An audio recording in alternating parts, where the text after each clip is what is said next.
एक 8 साल की बच्ची चिल्लाती रही, दर्द में तड़पती रही। वो बोलती रही कि अंकल प्लीज मुझे छोड़ दो, लेकिन एक शख्स नहीं माना। उसने उस बच्ची के साथ ना सिर्फ रेप किया बल्कि उसे मौत के घाट भी उतार दिया। मैं आगे आपको ये पूरी कहानी बताऊं, या पूरी वारदात किस तरीके से हुई, किस तरीके से जो शख्स है, जो आरोपी है, उस पर ये सारे आरोप साबित हुए, ये बताऊं उससे पहले मैं आपको एक जज का स्टेटमेंट सुनाना चाहती हूं जो उन्होंने कोर्ट में कहा। दरअसल कोर्ट में उस आरोपी को सजा सुनाते हुए, फांसी की सजा उस शख्स को अभी हुई है, वो सुनाते हुए जो जज साहब हैं वो कहते हैं, दोषी को तब तक फांसी पर लटकाया जाए जब तक उसकी मौत ना हो जाए। पुरुषों की उत्पत्ति महिलाओं से होती है। दोषी का कृत्य पशुओं से भी ज्यादा निंदनीय है। इसके बाद जज आगे कहते हैं, लड़कियां अगर खुले में नहीं घूम सकती तो फिर उनके लिए कौन सा स्थान है। भारतीय संस्कृति में स्त्री धर्म का मूल है। स्त्री के साथ ऐसा अपराध किसी भी धर्म और संस्कृति में मान्य नहीं है। भारतीय संस्कृति में लड़कियों को नई शक्ति के सृजन की सशक्त नारी बताया गया है, लेकिन इस अपराधी ने उसका जीवन ही बचपन में खत्म कर दिया। ये सारी बातें जज ने कही और इसके बाद उस दोषी को, कि जो आप तस्वीर देख रहे हैं, शख्स को फांसी की सजा सुना दी। दरअसल उत्तर प्रदेश के औरैया में 24 मार्च 5:30 बजे एक छोटी सी बच्ची है 8 साल की, वो जानवर चराने के लिए खेतों में जाती है, लेकिन कई देर हो जाती है, बहुत देर हो गई, वो घर पर लौटी नहीं।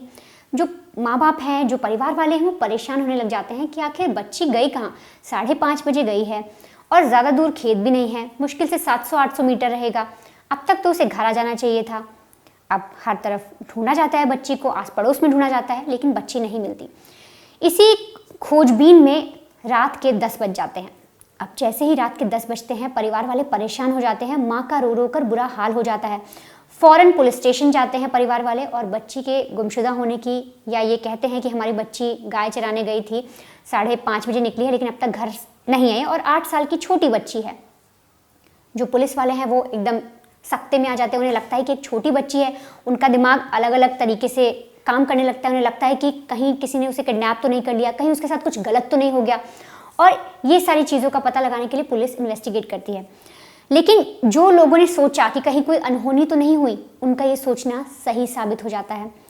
दरअसल 25 मार्च को जो डॉग स्क्वाड है उसके ज़रिए आसपास जितने भी खेत थे उन सभी में, जहाँ जहाँ गाय को चराने के लिए ले जाया जाता था, वहाँ पर पूरा सर्च ऑपरेशन चलाया जाता है। और शाम होते होते बच्ची की लाश मिलती है। गेहूं का खेत है, वहाँ पर लाश मिल जाती है। अब जब पुलिस बच्ची की लाश देखती है तो फ़ौरन उसे पोस्टमार्टम के लिए भिजवाया जाता है। परिवार वाले उधर परेशान हो जाते हैं कि उनकी बच्ची जो है वो मर चुकी है। अब ऐसे में पुलिस सोचती है कि आखिर ये बच्ची यहाँ कैसे आई और इसे मारा किसने। इसके बाद जब वहाँ के सीसीटीवी खंगाले जाते हैं, क्योंकि जो खेत था उसी के पास में एक बारात घर था, जहाँ पर अक्सर जो गांव में शादियाँ होती हैं उसकी बारात जो है वो आकर रुकती थी। वहाँ पर कुछ सीसीटीवी लगे थे।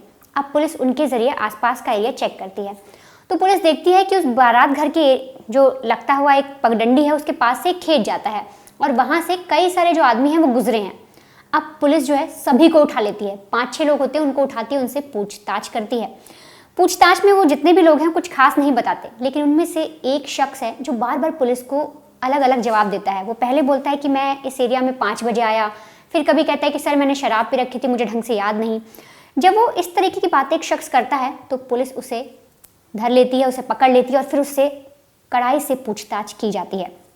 अब जब पुलिस की कड़ाई से पूछताछ होती है तो वो शख्स टूट जाता है और पुलिस के सामने ये कह देता है कि उसने बच्ची का रेप किया है और उसका कत्ल भी किया है। पुलिस को ये तो पता लग गया था कि कत्ल करने वाला कौन है। यही वो शख्स है जिसने बच्ची को पहले तो एक तरीके से अगवा किया, फिर उसका रेप किया और फिर उसे मौत के घाट उतार दिया। पुलिस इससे पूछती है कि तुमने ऐसा क्यों किया और उसे मारा क्यों। तो वो बताता है कि दरअसल 24 तारीख को दिन के उजाले में दोपहर के आसपास मैं शराब पी रहा था। अब जब शराब पिया तो मुझे कुछ भूख लगी, इसके लिए मैं रास्ते में दुकान पर गया। दुकान पर जाने के बाद मैंने एक बिस्किट का पैकेट लिया। बिस्किट का पैकेट लेने के बाद जब मैं वापस लौट रहा था तो बच्ची मुझे दिखी और मैं अपने आप को संभाल नहीं पाया, मुझे कुछ समझ नहीं आया क्योंकि मैंने शराब पी थी। फिर मैं इसे बिस्किट का बहाना मैंने उस बच्ची को दिया और पास के ही एक गेहूं का खेत जो है बगल में, वहाँ लेकर गया। मैंने वहाँ इसके साथ रेप किया और फिर मुझे कुछ होश नहीं, काफ़ी टाइम बीत गया और सुबह जब हो गई और हम दोनों वहीं पर थे, तब मैं उठा तो मैंने देखा कि जो बच्ची है वो तो मैंने उसके साथ कुछ कर दिया, इसके लिए मुझे उसे मारना पड़ा। यानी कि वो 24 तारीख को अगर बच्ची के साथ रेप करता है तो अगले दिन जब सुबह है तब उसे मारता है, फिर गड्ढा खोदकर गेहूं के खेत में उसे गाड़ देता है। लेकिन जब पुलिस सर्च ऑपरेशन में डॉग स्क्वाड का इस्तेमाल करती है, उन्हें यूज़ करती है, तो वो जो है ज़मीन को खोदते वगैरह हैं जहाँ से बच्ची मिल जाती है। अब इस पूरे मामले में आरोपी को जेल में लिया जाता है, फिर इसके लिए कोर्ट कचहरी का मामला चलता है और उधर पोस्टमार्टम की रिपोर्ट भी लड़की की आती है, जिसमें ये चीज़ सामने आती है। जो डॉक्टर्स हैं उनका कहना है कि जो बच्ची है उसके प्राइवेट पार्ट को बहुत बुरी तरीके से जख्मी किया गया, साथ ही उस पर चोट के निशान है, जो उसका बॉडी है उस पर बहुत बुरी तरीके से चोट के निशान है, जिससे पता लग रहा है किसी ने बहुत बेरहमी से इसे मारा है। इसके अलावा जो डॉक्टर्स हैं वो ये भी कह रहे हैं कि जो बच्ची का हाथ और मुंह है वो पूरी तरीके से नीला पड़ गया है और नीले से काले रंग की ओर बढ़ रहा है। जब पुलिस के पास वो बॉडी पोस्टमार्टम के लिए पहुंची तब इसमें जो डॉक्टर्स हैं उनका कहना है कि जिस भी शख्स ने इस काम किया या जो आरोपी है उसने बच्ची का मुंह इतनी ज़ोर से दबाया, उसके हाथ इतनी ज़ोर से दबाए कि वो नीले पड़ गए और अब काले होते जा रहे हैं। लेकिन अब ऐसे में सबसे अहम सवाल ये है कि आखिर पुलिस ने साबित कैसे किया कि वही शख्स है जिसने बच्ची के साथ रेप किया, बच्ची को मारा, और कोर्ट में उसे किस तरीके से सज़ा दी गई। तो इसके लिए अगर हम पहले पॉइंट की बात करें, सबसे अहम जो पॉइंट था वो था बिस्किट का पैकेट और एक चप्पल। दरअसल जब बच्ची की लाश को पुलिस बरामद करती है गेहूं के खेत से, तो वहां पर पुलिस देखती है कि एक चप्पल पड़ी है, साथ ही एक बिस्किट का पैकेट पड़ा है, और जो गेहूं की फसल थी, जिस एरिया में बच्ची के साथ गलत काम किया गया, वहां की जो फसल है वो टूटी हुई है।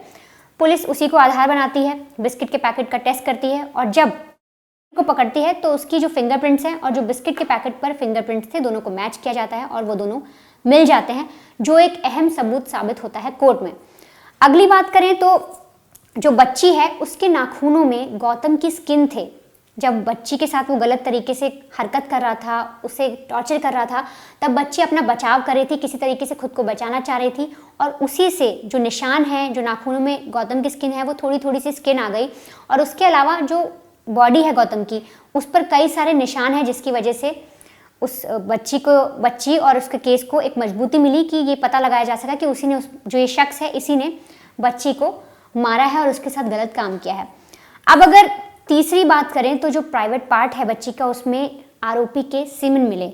ये भी पुलिस को एक बहुत अहम कड़ी साबित हुई, बहुत मजबूत सबूत मिला जब पुलिस ने उस शख्स को पकड़ा सीसीटीवी के जरिए, फिर उसके बाद उसका सीमेन चेक किया। इसके साथ ही जब बच्ची का जो सीमेन मिला उसको जब टेस्ट किया गया तो दोनों के सेम निकले और इससे साबित हो पाया कि जो ये शख्स है इसी ने बच्ची के साथ गलत काम किया। अब अगर चौथे सबसे अहम सबूत की बात करें जिसने पुलिस की बहुत मदद की, तो दरअसल जब पुलिस ने इस शख्स को पकड़ा, इस आरोपी को पकड़ा, तो इसके शरीर पर आटा लगा हुआ था। जो इसके कपड़े थे, पैंट पर, इस पर बहुत सारा आटा लगा था। पुलिस ने इससे पूछा कि तुम मुझे ये बताओ कि तुम्हारे इस पे कपड़ों पे इतना आटा कैसे लगा हुआ है। तो ये शख्स पुलिस से कहता है कि दरअसल मैं आटा चक्की में काम करता हूँ और रात भर मैं वहीं था, मुझे कुछ खास याद नहीं क्योंकि शराब पी ली थी और मैं वहाँ काम करता हूँ, इससे सारा जो आटा है मेरे कपड़ों पे लग गया।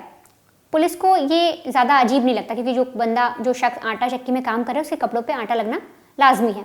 पुलिस उससे साफ सफाई करवाती है उसके कपड़ों की। तब देखते हैं कि उसके पैंट के पास खून के धब्बे लगे हुए हैं। अब जब पुलिस को खून के धब्बे मिलते हैं तो उन खून के धब्बों से भी जो है वो खून के धब्बे लिए जाते हैं और लड़की के कपड़ों पर लड़की से जो खून मिलता है उन दोनों का टेस्ट कराया जाता है और वो भी सेम निकलता है।